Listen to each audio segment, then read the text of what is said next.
So lately I've received a lot of questions about bass drum technique, whether I recommend to play with the heel up, the heel down, heel toe, whether it's better to rebound off the head or to bury the beater into the head. And my answer to all these questions is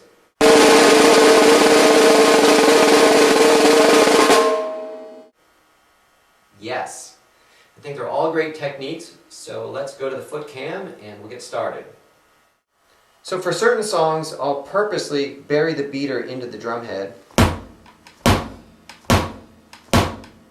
But more often than not, I'm really going to focus on rebounding off the drum head. So a great way to learn how to do this is if I take the spring off and just feel how the beater bounces off. Because if you notice when I'm doing this, it's like this is a ball bouncing against a wall rather than I'm trying to smash something on the floor. Because if I do that, I'm going to get that.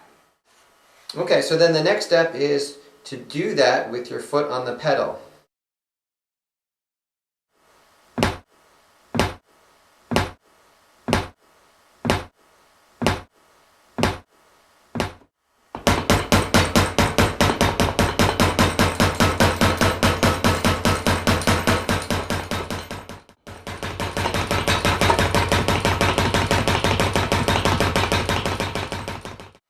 So now I'm going to put the spring back on, and if I just hold the beater against the head and let go, notice the spring pulls the beater off the head. So if we can combine the rebound that we just did without the spring with the natural spring action, then our foot can play as quick as our hands.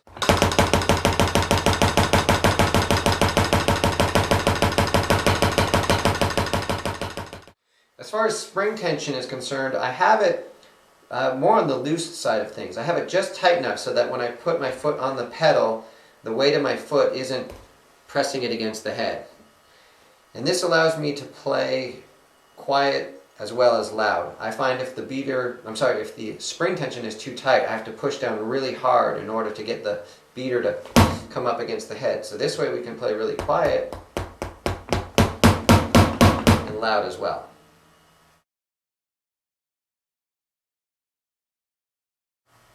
So for playing heel down, I'm basically doing this motion.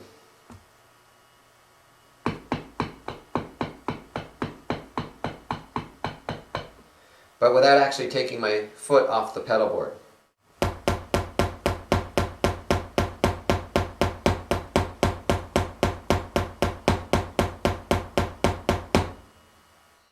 Alright, so for power, what I don't want to do is start pushing downward like that, because then I'm going to start burying the beater again. So the power actually comes from the thigh. So a good way to learn how to do this is if I take the heel and put it on the lower part of the footboard, and without pushing down like that, just push through the heel. So I'm getting the power from the large muscles rather than the small muscles like that. Okay, so I'm going to still continue to do this kind of motion, but then I'm going to just kind of push down.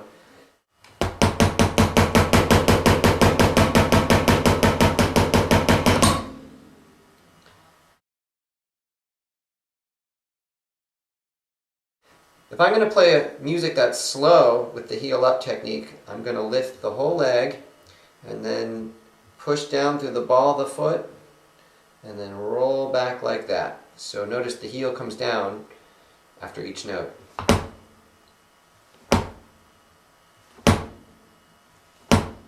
So a little faster.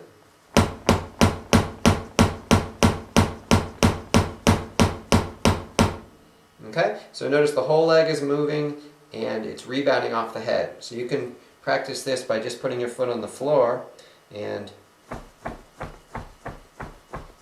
so notice I'm not going like that. So as things get a little faster, I'm still going to use the whole leg, but I'm going to not come all the way down. So that would be something like this.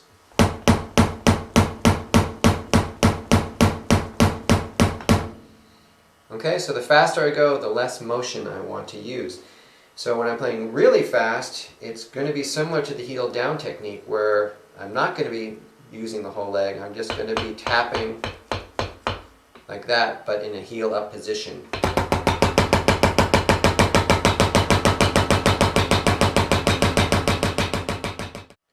Okay, so here it is from a very slow to a fast speed.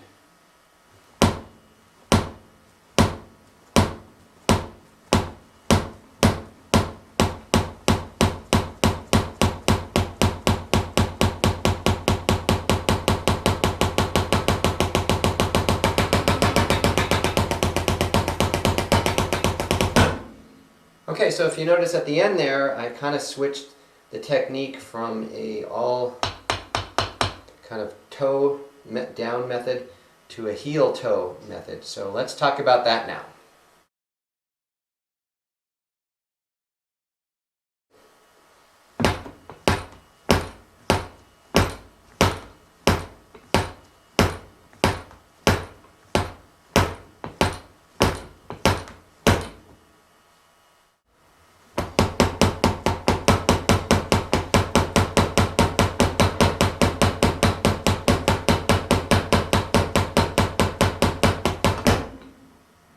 So my approach is probably not a true heel-toe technique, because when I'm playing this, I'm actually not getting a note from the heel, for example, like this. I'm not actually doing that. I'm thinking more like combining heel-up technique with heel-down technique. So what I like to think of is just playing heel-up when you play quarter notes. 1, 2, 3, 4. I have to come up in order to come down again. So if I count my upstroke, 1 and 2 and 3 and 4 and 1, I'll just simply roll forward on the way up to get a note on the way up. So you have 1 and 2 and 3 and 4 and 1. So again, when I'm playing slower, the heel's coming all the way down to the floor.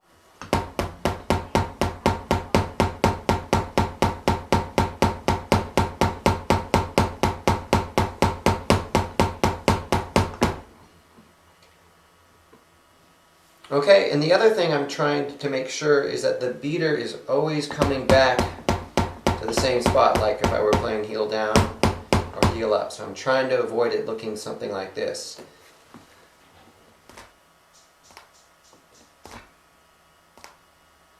Okay, just all the way back. So whether I'm playing heel down, heel up, or heel toe,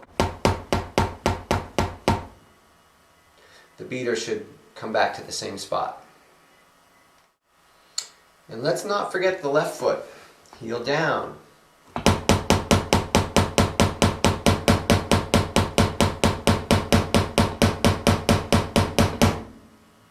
Heel up.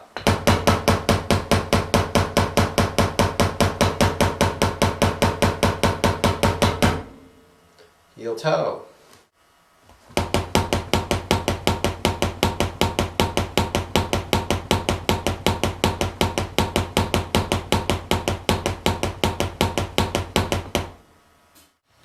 So once we've worked out the mechanics of how all these different techniques work, it's really important to learn how to play these techniques in time. So for the purpose of this example, let's focus on heel up. For me, starting at either the bottom of the metronome all the way up to about 76, if I'm using heel up, I will allow the heel to come all the way down to the floor. So anywhere from about 80 to about 144, that's when I'm going to switch into the heel coming partially down. So here's an example at, let's put this at 138.